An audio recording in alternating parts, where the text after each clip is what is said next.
Yes, absolutely. There are 80,000 children in the system, the care system in England alone. So that gives you some idea of the scale of it.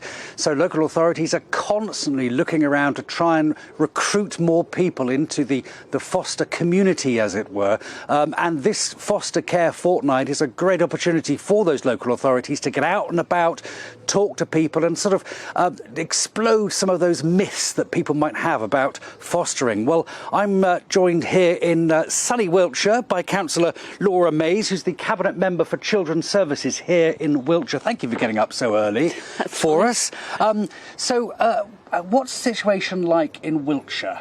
Well, we have over 400 children in care in Wiltshire at the moment, and we, like the rest of the country, are always looking for fabulous families to come forward to foster care for us. 2 years ago, we set ourselves the target to get an additional 100 foster carers, and so far we've found over 60, so we are now pushing to find those other 40 families to come forward and help us. And how are you going about finding them?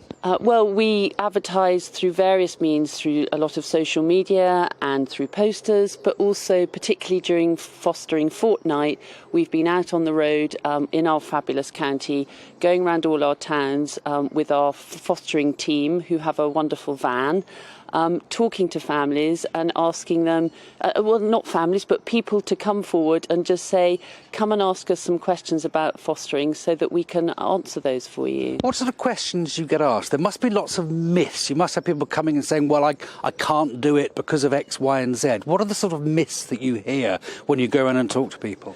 Well, what we always say is if you are over 21 and you have a spare room and you want to transform a child's life, then you are qualified to be a a foster carer. Sorry. And so the sort of myths that people say is they think they're too old, or they've got their own children, or they have pets, or they live in a flat, not a house. And we say none of those are barriers to being a foster carer. You could be single, you could be gay, you could be transsexual.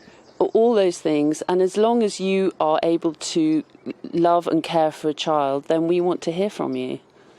It's obviously a very rewarding job. You can see the rewards immediately, but it must be incredibly challenging. I mean, these children have invariably had a bad start in life. They've been brought up with trauma, sometimes severe trauma, haven't they? What sort of skills do you think a foster carer needs? That's right. Patience and love and a determination to really see things through. But one of the reasons we always say if you come to Wiltshire Council or any local authority is that local authorities are there to help and support you, so they will give you the training that you need to help the children, but they'll always be there for you.